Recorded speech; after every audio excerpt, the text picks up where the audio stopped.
Today we're just going to review some diagonals of special quadrilateral theorems.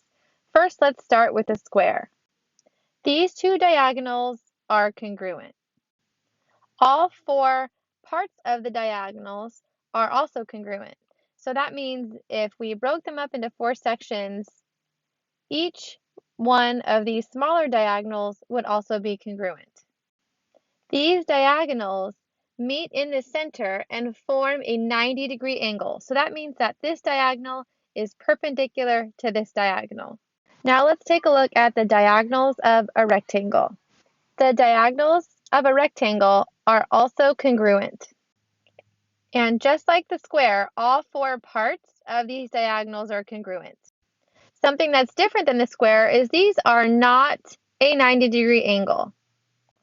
Notice with the rectangle, you have two sides that are congruent, two short sides that are congruent, and two long sides that are congruent. And that's why these center angles won't be 90 degrees. Whereas in the square, all of these sides are congruent, so that will make these center diagonals perpendicular. Now let's take a look at the rhombus. When looking at the rhombus, these diagonals are not going to be congruent. So that means that this diagonal here is not going to be the same size as this other diagonal. There are going to be two sets of congruent parts of the diagonals. Here's what I mean by that. If you're looking at this diagonal here and where they cross in the center, it's kind of going to break it up into two sections. That means that this diagonal is going to be congruent to that diagonal. And on the yellow diagonal, this section is going to be congruent to this section. Similar to the square, since all four sides are congruent, these diagonals will meet at a 90-degree center angle. Let's take a look at the parallelogram.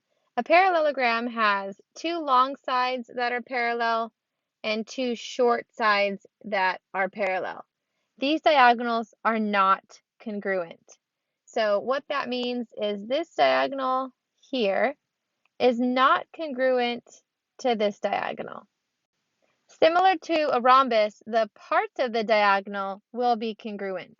So you have one set of congruent parts on the pink diagonal, and then you have another set of congruent parts on the yellow diagonal. Where these diagonals meet will not be 90 degrees. Now let's take a look at the kite. So this is a kite. These diagonals might be congruent, but we're not typically sure. So that means that this one may be congruent to this one, but always assume that they are not. In the kite, only one set of parts of the diagonal are going to be congruent. So if you're looking at the pink diagonal, this part will be congruent to that bottom part. These diagonals do form a 90-degree center angle. Now let's take a look at an isosceles trapezoid. This is an example of an isosceles trapezoid. Remember, isosceles trapezoids have these two sides that are congruent. In this trapezoid, these diagonals are congruent. There are two sets of congruent parts within these diagonals. So where they meet at the center is kind of where it's broken up. This side is going to be congruent to this side, and then this part here is going to be congruent to this part here.